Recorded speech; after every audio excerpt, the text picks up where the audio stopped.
क्या आप जानते हैं कि पॉली हाउस या शेड नेट हाउस में से क्या बेहतर होता है, या अगर आप लगवाने का सोच रहे हैं तो आपके लिए क्या बेहतर होगा, पॉली हाउस या शेड नेट हाउस। नमस्कार, मैं डॉक्टर मनीषा फरसोदिया आप लोगों का स्वागत करती हूँ हमारे इस चैनल पे। और आज हम बात करने जा रहे हैं comparison between polyhouse and shade net house. Comparison का मेन टॉपिक रहेगा इनकी कॉस्ट और इनसे मिलने वाला रिटर्न। तो हम सबसे पहले बात करते हैं कि पॉली हाउस और शेड नेट हाउस क्या होता है। पॉली हाउस और शेड नेट हाउस दोनों ही संरक्षित खेती करने के तरीके हैं। इसमें आप प्रोटेक्टेड एनवायरनमेंट दे सकते हैं अपनी फसलों को, और अपनी फसल की गुणवत्ता और प्रोडक्शन दोनों ही बढ़ा सकते हैं। बस फर्क इतना ही है कि पॉली हाउस में ऊपर से पॉलीथीन होती है और शेड नेट हाउस में ऊपर से और चारों तरफ से नेट का स्ट्रक्चर होता है। तो उस वजह से ये होता है कि पॉली हाउस में तो आपकी बारिश, गर्मी और ठंड आप तीनों में ही प्रोडक्शन ले सकते हैं, लेकिन शेड नेट हाउस में सिर्फ आप गर्मियों में ही अच्छा प्रोडक्शन ले सकते हैं। पर इसका मतलब ये नहीं कि आप शेड नेट हाउस में सर्दियों या बारिश में फसल नहीं कर सकते।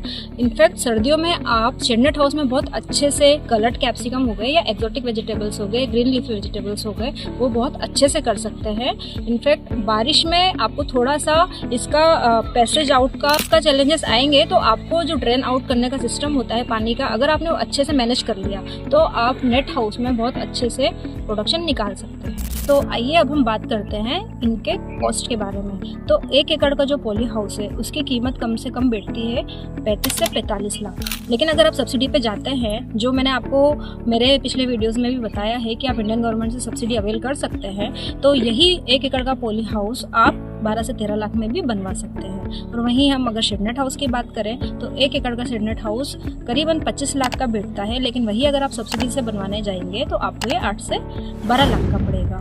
डिपेंडिंग ऑन द स्टेट, अलग अलग स्टेट में अलग अलग सब्सिडीज है। एक सेंट्रल गवर्नमेंट की एक कॉमन स्कीम है 50% वाली, लेकिन अगर आप स्टेट गवर्नमेंट से सब्सिडी अप्लाई करते हैं तो आपको 50 से 70% तक की सब्सिडी आप अवेल कर सकते हैं।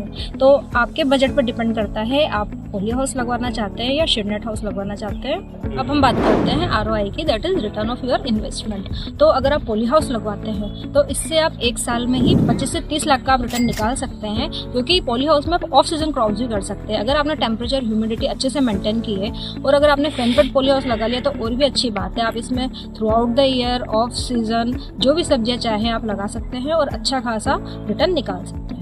और वही बात करते हैं हम अगर शेड नेट हाउस की, तो इसमें थोड़े से चैलेंजेस ज़्यादा आएंगे, क्योंकि इसमें आप सीजनल क्रॉप्स ही कर सकते हैं, सीजनल सब्जियां ही उगा सकते हैं। बारिश में थोड़े से इश्यूज़ रहते हैं, अगर बहुत ज़्यादा ठंड भी पड़ गई तो भी थोड़े इश्यूज़ हैं। तो इसमें आपका रिटर्न ऑफ इन्वेस्टमेंट थोड़ा लेट आएगा, लेकिन इससे भी अगर आपने अच्छे से लेबर मैनेजमेंट किया है और अच्छे से आपने सारी चीज़ें, एटमॉस्फेयर वगैरह, बाहर का एनवायरनमेंट आपने अच्छे से मैनेज किया है, इससे भी अच्छा खासा रिटर्न आप निकाल सकते हैं। तो आप अगर हेवी रिटर्न्स निकालना चाहते हैं तो आप एक्सोटिक क्रॉप्स पे जाइए, ऑफ सीजन क्रॉप्स पे जाइए। आपका बजट अच्छा है तो आप पॉली हाउस लगवाइए। बजट कम है और आप फिर भी संरक्षित खेती करना चाहते हैं तो मेरी सलाह यही है कि आप शेड नेट हाउस पे जाइए, धीरे धीरे स्टार्ट कीजिए। जब आपका अच्छा खासा रिटर्न आपको मिलने लग जाए तब आप पॉली हाउस जरूर लगवाइए। तो उम्मीद है कि आपको पॉली हाउस और नेट हाउस के बीच में अंतर पता चल गया होगा, इनका कंपेरिजन आपको पता चल गया होगा कि आपको क्या लगाना चाहिए, क्या नहीं लगाना चाहिए।